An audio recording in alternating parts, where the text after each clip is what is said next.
दोस्तों, आज हम 2025 में आई मूवी सयारा को एक्सप्लेन करेंगे।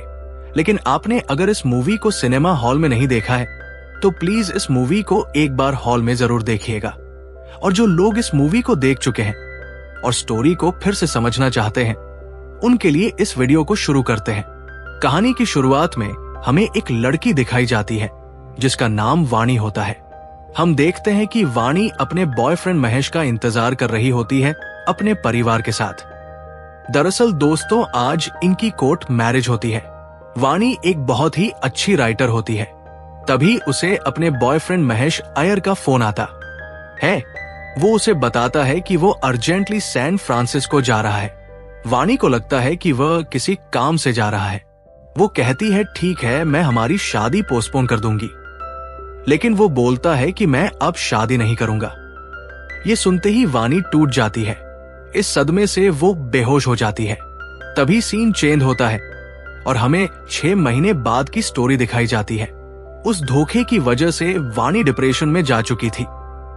अब उसकी माँ उसे सब कुछ भूल जाने के लिए कहती है। फिर हम देखते हैं वाणी अपने पिता के साथ अपनी जॉब के इंटरव्यू के लिए जा रही होती है। तभी रास्ते में हमें क्रिश दिखाया जाता है, जो कि एक सिंगर होता है। वो किसी बात से बहुत नाराज होता है, जो स्टोरी में हमें आगे पता चलेगा।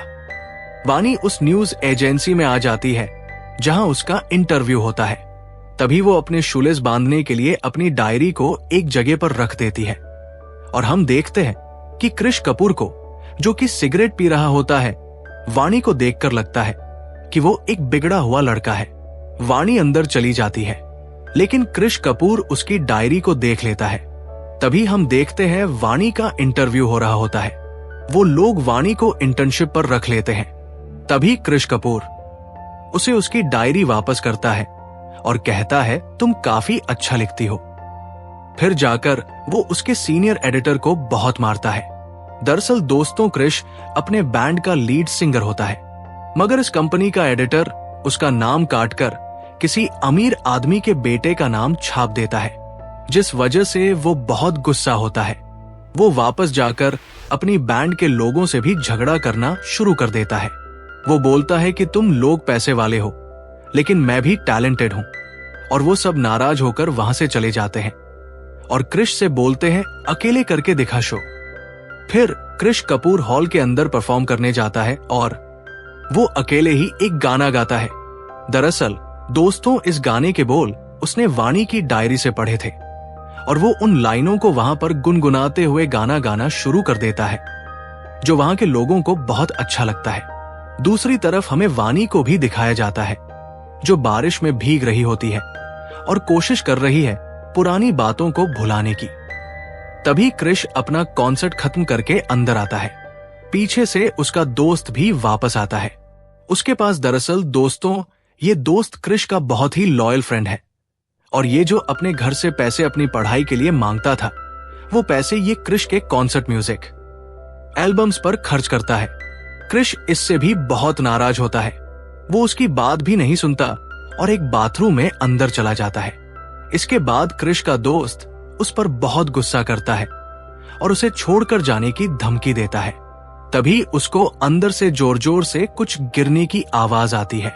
उसको लगता है क्रिश खुद को चोट पहुंचा रहा है। वो दरवाजा जोर जोर से खटखटाता है। तभी अंदर से एक लड़की निकलती है और फिर क्रिश भी उसके अंदर से निकलता है और वो अपने दोस्त से पूछता है कि 10 मिनट भी नहीं रह सकता तू। क्रिश का दोस्त उसे प्रिंस के बारे में बताता है। दोस्तों, प्रिंस एक बहुत ही बड़ा सुपरस्टार है जो कि रैप करता है। काफी समय से अच्छे लिरिक्स न मिलने की वजह से उसके गाने नहीं चल पा रहे थे, जिस वजह से उसके मैनेजर ने क्रिश को और उसके दोस्त को अप्रोच किया था। साथ ही साथ वो म्यूजिक एल्बम पर क्रिश के नाम कॉपीराइट और प्रमोशन के लिए भी मान जाते हैं, लेकिन उन्हें गाना सिर्फ 5 दिन के अंदर ही चाहिए था। इसके बाद हमें विनीत को दिखाया जाता है, जो कि प्रिंस का मैनेजर होता है। वो क्रिश को डील की शर्तें समझाता है और कहता है, मुझे गाना सिर्फ 5 दिनों के अंदर चाहिए। क्रिश का दोस्त मना करता है, कहता है इतनी जल्दी नहीं हो पाएगा। तभी क्रिश वहां पर वाणी को देखता है, जो कि अपने चैनल के काम से प्रिंस का इंटरव्यू लेने आई होती है, मगर सिक्योरिटी वाले उसे अंदर नहीं जाने देते। तभी वहां पर क्रिश आता है। वो सिक्योरिटी वालों से कहता है कि ये मेरे साथ है और उसे अंदर बुलाता है। वाणी अपनी डायरी क्रिश को दे देती है और प्रिंस से मिलने चली जाती है। तभी क्रिश का दोस्त उसे जाकर डांटता है और कहता है कि तू कुछ भी बोल देता है, इतनी जल्दी हम गाना कैसे लिखेंगे। उधर वाणी प्रिंस का इंटरव्यू लेना चाहती थी, लेकिन उसका मैनेजर उसे मना कर देता है। फिर हम देखते हैं दोस्तों क्रिश वाणी की डायरी पढ़कर कुछ लाइन गुनगुनाता है जो वहां पर सबको बहुत पसंद आती है। उस गाने को सुनकर प्रिंस भी वहां पर आता है। वो बहुत इंप्रेस हो जाता है। प्रिंस उससे कहता है कि तुम बहुत टैलेंटेड हो, मगर इस गाने के आगे के बोल क्या है। क्रिश बोलता है मुझे नहीं पता, क्योंकि ये इस लड़की ने लिखा है। तभी सीन चेंज होता है और हमें वाणी का ऑफिस दिखाया जाता है, जिसमें वाणी बताती है कि प्रिंस हमें इंटरव्यू देने के लिए मान गया है। बदले में उसे सिर्फ मुझे एक गाना लिख करके देना है, जो कि 5 दिन के अंदर हो जाएगा। इस बात से न्यूज एजेंसी के लोग बहुत ही खुश हो जाते हैं। अब क्रिश और वाणी गाना लिखने के लिए एक स्टूडियो में आते हैं। क्रिश वाणी से उसकी डायरी लेने की कोशिश करता है, जिस पर वाणी मना कर देती है और कहती है ये डायरी मेरी पर्सनल डायरी है। फिर वो कहता है कि इस गाने के आगे की लाइन क्या है। वाणी रहती है मुझे नहीं पता, क्योंकि मैंने सारे पन्ने फाड़ दिए थे।